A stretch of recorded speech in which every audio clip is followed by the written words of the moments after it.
Bonjour à tous, c'est Jean-Luc Haut sur sa chaîne YouTube. Aujourd'hui, nous allons parler de l'Azerbaïdjan qui renforce ses capacités de défense aérienne avec le drone turc Bayraktar Akunci. L'Azerbaïdjan a présenté son dernier ajout à son arsenal militaire, le drone Bayraktar Akunci, lors d'une visite remarquée du président Ilham Aliyev à l'Académie des forces aériennes azerbaïdjaniennes le 9 février 2024. Ce dévoilement souligne l'engagement continu de Bakou à renforcer ses capacités de défense à l'aide de technologies de pointe turques. Le drone turc Bayraktar Akunci, sélectionné par les forces azerbaïdjanaises, et selon le ministère de la Défense, le président Aliyev a été informé des installations établies à l'Académie pour la formation du personnel et a assisté à un vol de démonstration de l'Akunci, marquant l'intégration réussie de cette technologie de pointe turque dans l'arsenal azerbaïdjanais. Des photographies publiées par le bureau présidentiel montraient un Akunci portant des inscriptions azerbaïdjanaises et le numéro de série S46 indiquant une production récente et soulignant l'expansion rapide de la flotte de drones du pays. Cette acquisition positionne l'Azerbaïdjan parmi les premiers utilisateurs internationaux du Bayraktar Akunci, rejoignant d'autres forces aériennes telles que le Pakistan, l'Éthiopie et le Kyrgyzstan. La visite comprenait également une inspection d'une gamme d'armes lancées depuis l'air, notamment le missile de croisière Somme de Roketsan, la bombe à guidage laser MAMT et une bombe polyvalente équipée d'un kit de glissement.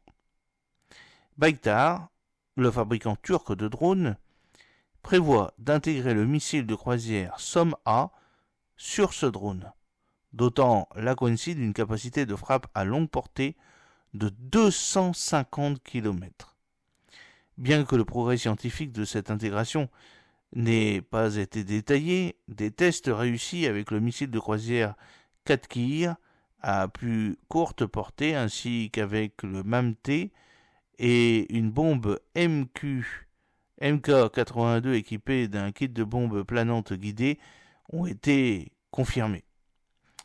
L'investissement de l'Azerbaïdjan dans le drone Akunci reflète l'évolution de sa stratégie de défense, donnant la priorité à la modernisation et à l'efficacité technologique. Lors de la seconde guerre du Haut-Karabakh en 2020, l'utilisation efficace des drones a démontré leur valeur stratégique, incitant Bakou à développer davantage cet élément clé de sa force militaire. L'engagement de l'Azerbaïdjan a renforcé ses capacités de défense et de surveillance grâce à des drones de combat avancés comme l'Akunci, en collaboration avec des partenaires stratégiques tels que la Turquie, met en évidence la dynamique croissante de la coopération militaire régionale.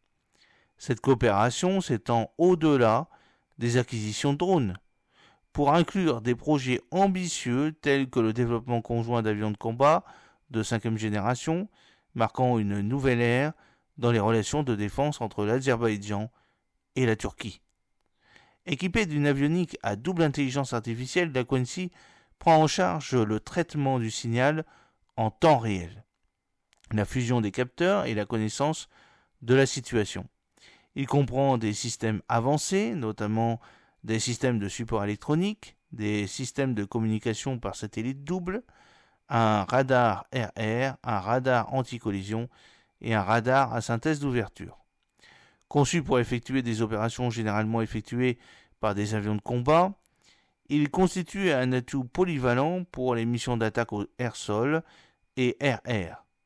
Ces systèmes électroniques et logiciels à triple redondance lui permettent de transporter une large gamme de charges utiles, notamment des munitions intelligentes, des bombes guidées, des missiles et des armes de dissuasion. De plus, il sera équipé d'un système radar multifonctionnel AESA pour le combat air-air et l'estimation météorologique synthétique. En termes de performance de vol, l'Akunci possède des capacités impressionnantes, notamment une altitude de vol maximale de 40 000 pieds et jusqu'à 24 heures de vol.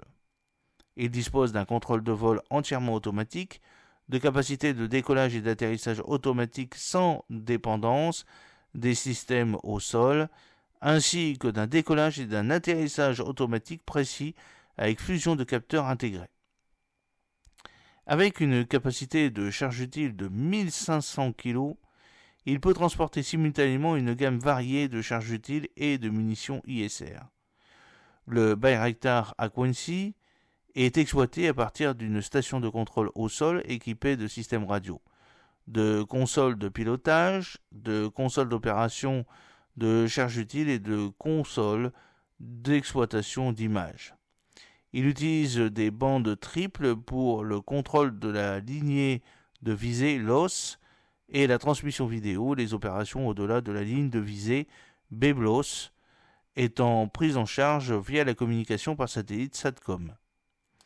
Les opérations BLOS peuvent être menées sur des réseaux satellites mondiaux existants et des terminaux de données SATCOM peuvent être fournis selon les besoins.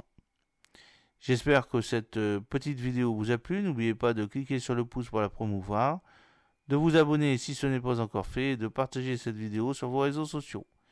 A très bientôt, fidèlement, Jean-Luc O.